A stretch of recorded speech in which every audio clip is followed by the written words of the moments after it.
আমি যখন রানী এলিজাবেথের ছবি তুলি তখন আমাদের কোনো পারমিশন ছিল না। এত দ্রুত রানীর গাড়ি যাচ্ছে বহর, তার মধ্যে থেকে আমাদের ছবি তুলতে হবে এবং রানী ডানে বসবেন না বাঁয়ে বসবেন আমরা কিচ্ছু জানি না। গাড়িটাকে আর্মি প্রোটেকশন মোটরসাইকেল দিয়ে ঘিরে রেখে আসছে। তখন মুহূর্তের ডিসিশন হচ্ছে যে মোটরসাইকেল এবং গাড়ির মাঝখানে আমাকে ঢুকতে হবে, তা না হলে আমার ছবি হবে না। আমার হাতে ওয়াইড অ্যাঙ্গেল লেন্স, আমাদের কোনো জ্যাকেট নেই, সিকিউরিটি পার্সন আমাদেরকে গুলি করে ফেলেও দিতে পারে। প্রোটেকশন, যে রানীর গাড়ির কাছে আসলি কেন তুই? আমি জিতে গেছি, আমি ছবিটা পেয়ে গেছিলাম, আর কেউ পায়নি। এবং ইত্তেফাক পরের দিন 6 কলম বোধহয় ছাপা হয়েছিল ছবিটা। যখন পুলিশ অ্যাকশনে যাচ্ছে তখন আমার ফিল্মটা শেষ হয়ে গেছে এবং ক্যামেরা একটাই। কি কঠিন পরিস্থিতি! সেই ছবি তুলতে হবে যে ছবিটা কথা বলে নিজে। আমরা যেভাবে কাজ করি এটা আসলে অমানবিক। আমাদের খাওয়া নাই, আমাদের ঘুমানো নাই, আমরা এক কাপড়েই কতদিন আছি। একটা উড়ি চড়ে গেছি, কোথাও খাওয়া পাচ্ছি না। মানুষের বাড়িতে দরজা নক করে বলেছে আমাকে খেতে দিবেন। তারপরেও আমরা ফটোগ্রাফিকে ভালোবেসি বলি আজকে গণতন্ত্র মুক্তি পাক, আপনারা দেখতে পান বঙ্গবন্ধুর গেঞ্জি পরা ছবি দেখতে পান। ফটোগ্রাফি আমরা কিন্তু নিউজ ফটোগ্রাফার করি। আমি একজন নিউজ ফটোগ্রাফার। আমাদের ব্যাপারটা হচ্ছে ওই যে ধরে বসে একটু হাসো ব্যাপারটা নাই। আমাদের ব্যাপারটা হচ্ছে মুহূর্ত। একটা মুহূর্ত আমাদের কাছে প্রচণ্ড দামি এবং সেটা এত ফাস্ট হয়ে যায় যে সেই সময় যখন আমাদের 120 ক্যামেরা ছিল, এখন তো জানেন যে একটা শাটার টিপলে 100টা ছবি হয়ে যায়, তখন তো সেটা হতো না, কঠিন ছিল। এবং যখন ঘটনাটা ঘটছে, যখন পুলিশ অ্যাকশনে যাচ্ছে, তখন আমার ফিল্মটা শেষ হয়ে গেছে এবং ক্যামেরা একটাই। কি কঠিন পরিস্থিতি! এবং আমার কাছে, আমি বলছিলাম শামীম আপার সাথে যে আমি যখন রানী এলিজাবেথের ছবি তুলি তখন আমাদের কোনো পারমিশন ছিল না। ঢাকা এয়ারপোর্টের রাস্তায় দাঁড়িয়ে থাকতে হয়েছে এবং বিখ্যাত রশিদ তালুকদার, মোহাম্মদ আলম, এদের কথা আপনারা সবাই জানেন, আফতাব ভাই, তারা আছে, আমিও আছি, আমি সবচেয়ে ছোট ওখানে। এবং এত দ্রুত একটা রানীর গাড়ি যাচ্ছে বহর, চারিদিকে পুলিশ, আর্মি প্রোটেকশন, তার মধ্যে থেকে আমাদের ছবি তুলতে হবে। মানে এটা আর কি বলবো, যে এটা চ্যালেঞ্জ কাকে বলে, এরপরে আর কিছু নাই। এবং রানী ডানে বসবেন না বাঁয়ে বসবেন আমরা কিচ্ছু জানি না।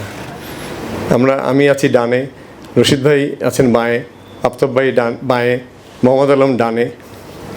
এবং শেষ মুহূর্তে যখন গাড়িটা এসে যাচ্ছে বহরটা, মানে অ্যাটলিস্ট 40-50 গাড়ি, তাদের হেডলাইটগুলো এবং গাড়ির সাউন্ডটাই বুকের ভিতরে কী অবস্থা হতে পারে। এবং সেখানে আমাকে ক্যামেরা নিয়ে দাঁড়াতে হচ্ছে যে ফটোগ্রাফারের পজিশনটা কী ইম্পর্ট্যান্ট। আমি যদি রানীকে ডানে না পাই, 0। রশিদ তালুকদার যদি না পান বাঁয়ে, 0। কে পাবে? কেউ জানি না আমরা। এবং শেষ মুহূর্তে দেখলাম যে গাড়িটাকে আর্মি প্রোটেকশন মোটরসাইকেল দিয়ে ঘিরে রেখে আসছে।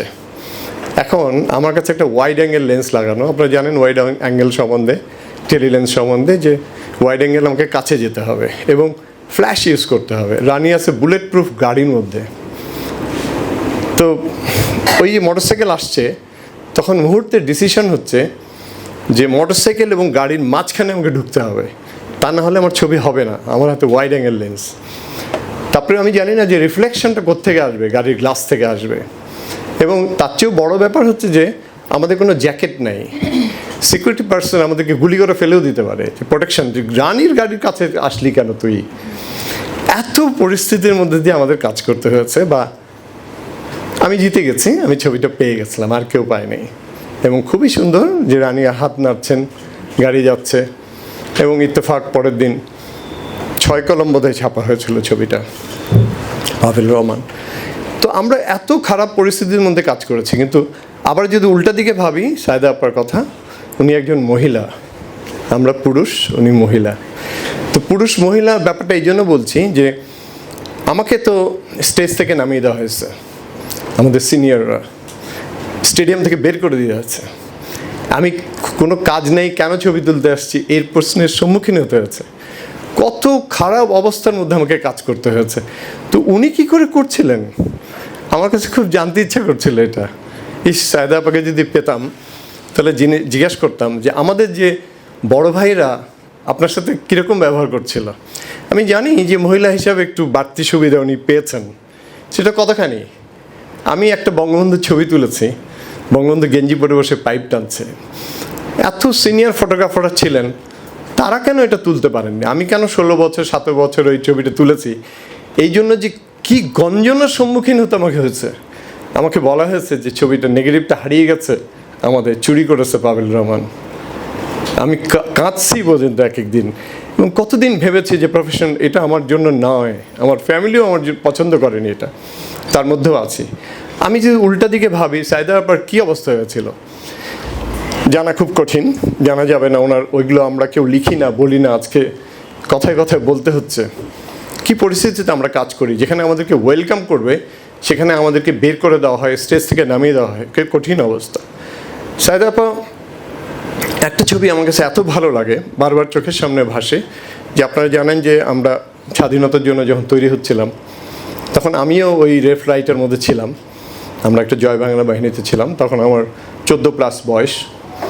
তো যে রোকে আপাদের যে ছবি, রোকে আপাকে আপনারা নিশ্চয়ই সবাই চেনেন, যে রোকে আপারা যখন আর্মস নিয়ে প্যারেড করছিল, আমরা যখন মুক্তিযুদ্ধের জন্য তৈরি হচ্ছিলাম, সেই ছবির কম্পোজিশনগুলো দেখলে, সেই ছবির লাইটিংগুলো দেখলে আমার কাছে খুব খুব অবাক লাগে যে উনি কোথা থেকে শিখলেন, বা আমি কোথায় ট্রেনিংটা নিয়েছিলেন। আমরা তো কোথাও ট্রেনিং পাইনি আসলে, আমরা তো মানে ছবি ক্যামেরা টিপতে টিপতে ফটোগ্রাফার। তো এই যে কম্পোজিশনগুলো আমার কাছে মাঝে খুব অবাক লাগে। আমি ছবিগুলো দেখলে আমি হতবাগের মতো তাকাই, এবং কষ্ট লাগে যে আমি কেন সত্যজিৎ রায় ছবি তুলতে পারিনি, আমি কেন মুক্তিযুদ্ধের ছবি তুলতে পারিনি। কষ্ট লাগে, উনি তুলতে পেরেছিলেন। তারপরে মনে হয় যে উনি রানী এলিজাবেথের ছবি তুলেছিলেন, রানী এলিজাবেথকে উনি সামনাসামনি পেয়েছেন। কিন্তু আমার কাছে এটাও মনে হয় যে ছবির গল্প নাই, সেই ছবি তুলে কোনো আমার লাভ নেই। আমি সেই ছবি তুলতে চাই যে ছবির পিছনে অনেক বড় ঘটনা আছে। আমি ক্লিক করলাম, ছবি হয়ে গেল। আজকে একটা ছবি ফেসবুকে রমনা ধানমন্ডি লেকের ছবি তুললাম, দিলাম, সবাই খুব বাহবা দিচ্ছে। আমার কাছে খুব লজ্জা লাগে যে এটা বাহবা দেওয়ার কিছু নেই। সেই ছবি তুলতে হবে যে ছবিটা কথা বলে নিজে। আমার কাছে সবসময় এটা মনে হয়েছে। তো সাইদা আপার সাথে আমি নিজেকে তুলনা করি। উনি অনেক বড় বড় মাপের মানুষ, এবং উনি এত কঠিন পরিস্থিতির মধ্যে নিশ্চয়ই কাজ করেছেন, যেগুলো আমরা জানতেই পারিনি বা জিজ্ঞাসা করিনি কোনো দিন। সৌভাগ্য হয়েছিল তার পাশে বসে থাকার, কথা বলার, তার ছবি তোলার।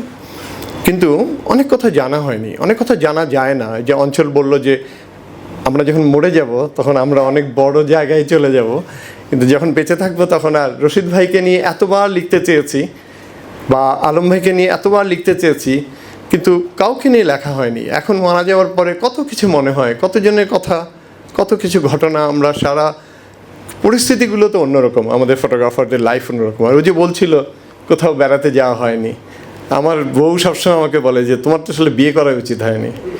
তো আমাদের ফটোগ্রাফাররা, প্রেস ফটোগ্রাফার বিশেষ করে, আমি প্রেস ফটোগ্রাফারদের কথা বলি, আমি বিয়েবাড়ির ফটোগ্রাফারের কথা বলতে চাই না, এখানে আরও ফটোগ্রাফাররা আছে, তারাও অনেকভাবে ছবি তোলেন। কিন্তু আমরা যেভাবে কাজ করি এটা আসলে অমানবিক। আসলে আমাদের খাওয়া নাই, আমাদের ঘুমানো নাই, আমাদের জায়গা নেই মানে জার্নি করা, মানে কোনো কিছু নাই। আমরা এক কাপড়েই কতদিন আছি, একটা উড়ি চড়ে গেছি, কোথাও খাওয়া পাচ্ছি না। মানুষের বাড়িতে দরজা নক করে বলেছে আমাকে খেতে দিবেন, তো এটা কোনো লাইফ হলো? তা আমার বউ সেজন্য বলে তোমার আসলে বিয়ে করা উচিত হয়নি। তো তারপরেও আমরা ফটোগ্রাফিকে এত ভালোবাসি, সাইদা আপার মতো হয়তো না, কিন্তু ফটোগ্রাফিকে ভালোবাসি। ফটোগ্রাফিকে ভালোবাসি বলি আজকে গণতন্ত্র মুক্তি পাক, আপনারা দেখতে পান, বঙ্গবন্ধুর গেঞ্জি পরা ছবি দেখতে পান। তো এরকম ব্যাপারটা এরকমই। অঞ্চল আজকে অনেক ভালো কাজ করছে, অঞ্চল আমাদের সিনিয়রদেরকে নিয়ে লিখছে, আমাকে নিয়েও সে বই করেছে, এটা আমি খুবই আনন্দিত। অনেক কথা অঞ্চল যেভাবে বলেছে সেভাবে আমি পারবো না। আপনাদের অনেক ধন্যবাদ, আমাকে সময় দেওয়ার জন্য ধন্যবাদ।